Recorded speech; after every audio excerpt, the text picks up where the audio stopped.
അഡ്ലേഡിൽ India പരാജയം സംബന്ധിച്ചിരിക്കുന്നു. 10 വിക്കറ്റിനാണ് Australia ഇന്ത്യയെ പരാജയപ്പെടുത്തിയത്.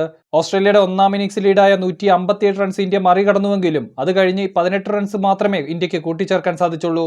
ഇന്നലെ 128-ന് 5 എന്ന നിലയിൽ നിന്നും ഇന്ന് ബാറ്റിംഗ് പുനരാരംഭിച്ച ഇന്ത്യക്ക് ഇന്നത്തെ സ്റ്റാർക്കിന്റെ ആദ്യ ഓവറിൽ തന്നെ പന്തിന് നഷ്ടമായി 7 റൺസുമായി അശ്വിന് കൂടി മടങ്ങിയതോടുകൂടി ഇന്ത്യ ഇന്നിംഗ്സ് തോൽവി മുന്നിൽ കണ്ടു. എന്നാൽ ഇന്നിംഗ്സ് തോൽവിയിൽ നിന്നും ഇന്ത്യയെ രക്ഷപ്പെടുത്തിയത് വീണ്ടും നിതീഷ് റെഡ്ഡി. വാലറ്റക്കാരെ കൂട്ടുപിടിച്ച് ഇന്ത്യയെ ലീഡിലേക്ക് കൊണ്ടുപോയെങ്കിലും ഇന്ത്യയുടെ സ്കോർ 168-ൽ നിൽക്കുമ്പോൾ ഓസ്ട്രേലിയയുടെ ക്യാപ്റ്റൻ കമിൻസിന് വിക്കറ്റ് നൽകി മടങ്ങി. ഒടുവിൽ ബോളണ്ടിന് മുന്നിൽ സിറാജും കൂടി വീണതോടുകൂടി ഇന്ത്യയുടെ പതനം പൂർത്തിയായി. 19 റൺസ് വിജയലക്ഷ്യമായി ഇറങ്ങിയ ഓസ്ട്രേലിയ 4ാമത്തെ ഓവറിൽ തന്നെ ഒരു വിക്കറ്റ് പോലും നഷ്ടപ്പെടാതെ അത് മറികടന്നു. എവിടെയാണ് ഇന്ത്യക്ക് പിഴച്ചുപോയത്? ആദ്യത്തെ ടെസ്റ്റിൽ വമ്പൻ വിജയം നേടിയ ഇന്ത്യ 2ാമത്തെ ടെസ്റ്റിൽ റൺസ് കണ്ടെത്താൻ പാടുപെടുന്നതാണ് നമ്മൾ കണ്ടത്. ഒന്നാമത്തെ കാരണം എന്തെന്ന് പറഞ്ഞാൽ പിങ്ക് ബോളിൽ ഇപ്പോഴും ഇന്ത്യ ഓസ്ട്രേലിയയിൽ കിതയ്ക്കുകയാണ്. അതിന് കാരണം ഓസ്ട്രേലിയൻ കളിക്കാർക്ക് പിങ്ക് ബോളിൽ പരിചയസമ്പന്നത കുറച്ചുകൂടി കൂടുതലാണ് ഇന്ത്യൻ കളിക്കാരെ വെച്ച് നോക്കുമ്പോൾ. പിങ്ക് ബോളിൽ ഇന്ത്യയേക്കാൾ മികച്ച റെക്കോർഡുള്ളത് കങ്കാരുപ്പടയ്ക്ക് തന്നെ. 2018-ൽ അഡ്ലേഡിൽ നടന്ന മത്സരത്തിൽ വിജയിച്ചത് ഇന്ത്യ. അതിന് കാരണം അന്ന് ഡേ നൈറ്റ് ടെസ്റ്റ് മാച്ച് അല്ല നടന്നത്. അതേസമയം ഇന്ത്യയുടെ ടെസ്റ്റ് ചരിത്രത്തിലെ ഏറ്റവും ചെറിയ സ്കോറായ 36 റൺസ് പിറന്നത് പിങ്ക് ബോളിൽ കളിച്ചപ്പോഴാണെന്ന് ഓർക്കണം. 2018 വിജയിച്ച അഡ്ലേഡിൽ 2021-ൽ പിങ്ക് ബോളിൽ വന്നപ്പോൾ ദയനീയ പരാജയം. ഇപ്പോൾ ഇതാ 2024 പിങ്ക് ബോളിൽ വന്നപ്പോഴും അഡ്ലേഡിൽ പരാജയം തന്നെ.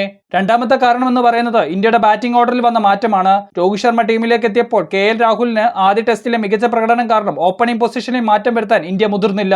ക്യാപ്റ്റൻ രോഹിത് ശർമ്മ സ്വയം 6ാം സ്ഥാനത്തേക്ക് മാറുകയുണ്ടായി. സ്വാഭാവികമായും ഓപ്പണിംഗ് സ്ഥാനത്ത് കളിച്ച് മികച്ച റെക്കോർഡുള്ള രോഹിത് ശർമ്മയെ സംബന്ധിച്ച് 6ാം സ്ഥാനം എന്ന് പറയുന്നത് കുറച്ചുകൂടി സമ്മർദ്ദം കൂടുതലുള്ള സ്ഥലമാണ്. രോഹിത്തിനെ സംബന്ധിച്ച് പലപ്പോഴും സമ്മർദ്ദത്തെ അതിജീവിക്കാൻ അദ്ദേഹത്തിന് സാധിക്കാറില്ല. ഇതുകൊണ്ടാണ് ഓപ്പണിംഗ് ഇറങ്ങുന്നതും അദ്ദേഹം കൂളായി ബാറ്റ് ചെയ്യുന്നതും. ഓസ്ട്രേലിയൻ മണ്ണിൽ നല്ല റെക്കോർഡുള്ള ഒരു കളിക്കാരൻ തന്നെയാണ് രോഹിത് ശർമ്മ. പക്ഷേ അത് ഓപ്പണിംഗ് സ്ഥാനത്താണെന്ന് മാത്രം. അതേസമയം രാഹുലിനെ സംബന്ധിച്ച് 6ാം സ്ഥാനം എന്ന് പറയുന്നത് കുറച്ചും കൂടി ക്ഷമയോടെ കളിക്കാൻ പറ്റുന്ന ഒരു സ്ഥലമാണ്. സമ്മർദ്ദഘട്ടത്തിൽ നിൽക്കുകയാണെങ്കിൽ നല്ല സമയമെടുത്ത് സമ്മർദ്ദത്തെ മാറ്റുന്ന ശൈലിയാണ് KL രാഹുലിന്റേത്.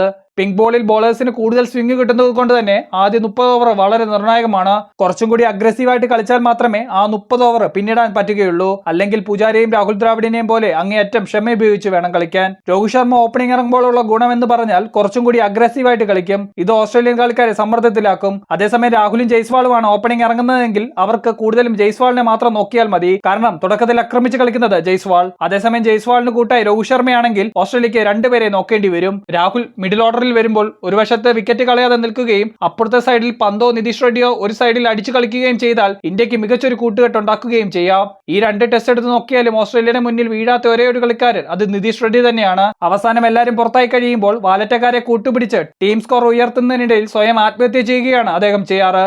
അല്ലാതെ നിതീഷ് റെഡ്ഡിയെ പുറത്താക്കാൻ ഇതുവരെ കങ്കാരുപ്പടയ്ക്ക് സാധിച്ചിട്ടില്ല. എന്തായാലും ഈ ഒരു തോൽവിയോടുകൂടി ICC ടെസ്റ്റ് ചാമ്പ്യൻഷിപ്പിൽ ഇന്ത്യ 3ാം സ്ഥാനത്തേക്ക് പിന്തള്ളപ്പെട്ടിരിക്കുകയാണ്. അടുത്ത ടെസ്റ്റ് നടക്കാൻ പോകുന്നത് ഗാബയിലാണ്. അടുത്ത നടക്കുന്ന ടെസ്റ്റിൽ ഇന്ത്യ ഓസ്ട്രേലിയ തോൽപ്പിക്കുകയാണെങ്കിൽ ഓസ്ട്രേലിയ പിന്തള്ളി വീണ്ടും ഇന്ത്യ ആദ്യ 2-ലെത്തും. നിങ്ങൾക്ക് എന്താണ് തോന്നുന്നത്? എന്തെല്ലാം മാറ്റങ്ങളാണ് ഇന്ത്യ 3ാമത്തെ ടെസ്റ്റിൽ ചെയ്യേണ്ടത്? കമന്റ് ബോക്സിൽ മെൻഷൻ ചെയ്യാൻ മറക്കണ്ട.